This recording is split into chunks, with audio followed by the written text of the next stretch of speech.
Ladies and gentlemen, my name is Caden Kubler and welcome to Caden's Corner. What a opening weekend of NFL football that we were delighted with. Ravens Chiefs went down to the wire with likely barely stepping out of bounds. And then on Sunday Night Football, we had the Lions and Rams that went to overtime where the Lions drove it down the field and won this game. Now the Rams faced some adversity early. They had some offensive linemen go down. Puka Nacua get injured in the first half and ultimately wouldn't come back in the second half. They are down 2 touchdowns in the third quarter, but they would come back and rally, hold a lead late, and this would go to overtime where they'd ultimately lose. And for the Los Angeles Rams, I know this is not the way they wanted to start their season. All these injuries on the offensive line, Puka Nacua going down, Matthew Stafford taking that low hit and hobbling around, and losing to the same team that knocked you out of the playoffs where you held a lead late, gave up the field goal, and would go on to lose the coin toss and lose in overtime. But for the Los Angeles Rams, with all of those negatives, I'm actually looking at this in the opposite way.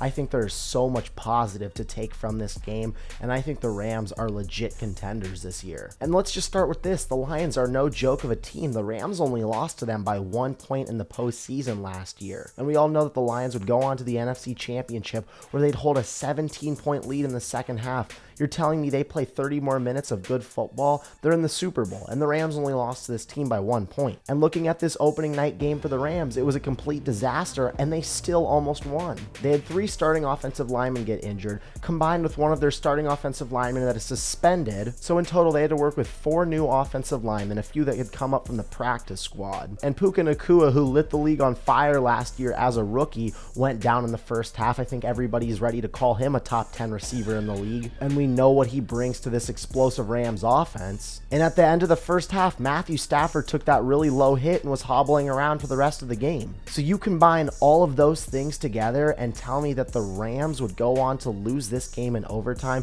because they lost the coin toss? I'd be feeling like I'm in a great spot if I were the Los Angeles Rams. Now coming into this game and throughout the entire offseason, there were so many question marks with the Rams on the defensive side of the football. They lost arguably one of the greatest defensive players in all time in Aaron Donald. Now this defense already wasn't great last year, and it was this offense that really carried the team. And now you're losing one of the greatest players on that side of the ball. It's a little worrisome. And I think they did a great job in the draft on the defensive side of the ball for the last 2 years, and I was really impressed with this defensive performance. I thought in the second half they stayed with it. They got critical stops when they were down 14 points, and they ultimately were able to get the offense the ball back when they needed to go on those critical drives. Now when you look at the final 2 minutes of the fourth quarter and into overtime, the defense didn't look great. But that's what happens when you play an explosive offense and give them that much time to hang around. They got them into field goal range, forced overtime, and the defense had to be out there for 2 critical drives in a row, and they weren't able to catch their breath. It's also week 1. These guys' cardio is going to get a lot better throughout the year as well. So with everything considered, with this really dangerous Lions offense,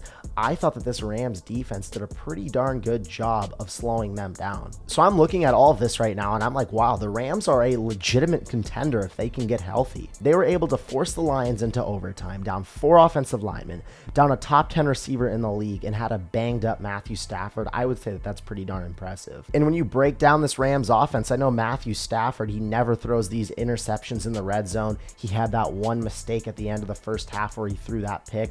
That's also a big time game changer. I don't think we're going to see that from him in the future. And I think another really big green flag for this Rams team is that Cooper Kupp looks like his old self again. We know that when the Rams went on their Super Bowl run, he was the most dominant receiver in the NFL. He won the Triple Crown Award and nobody could guard him. But over the last 2 years, he's been really banged up and he's been in and out of the lineup. But I think this first game is a great indicator for what's to come for Kupp's season. Now the Lions don't have the best secondary in the NFL, but he was piecing them up. He looked like his old dominant self. He had 14 receptions for 110 yards and a touchdown. And it's going to get a lot tougher for defenses to guard him when they also have to worry about Puka Nacua, who was just placed on the IR. Puka, as a rookie, had 105 receptions and nearly 1,500 receiving yards. He's a bona fide top 10 receiver in the league. And when you pair him next to Cooper Kupp, when we get to see this offense in full motion, they are going to be so dangerous. I've always felt that this connection with Matthew Stafford and Sean McVay has been very underrated since their Super Bowl run. People really haven't given them their credit because they're on the West Coast, because they're not consistently playing the Patrick Mahomes, the Josh Allens, the Joe Burrows, the Lamar Jacksons. But no matter who Stafford's throwing the ball to, Sean McVay is going to scheme them open. Now, I know it's only week one, so I'm not about to sit here and overreact. Coming into this year,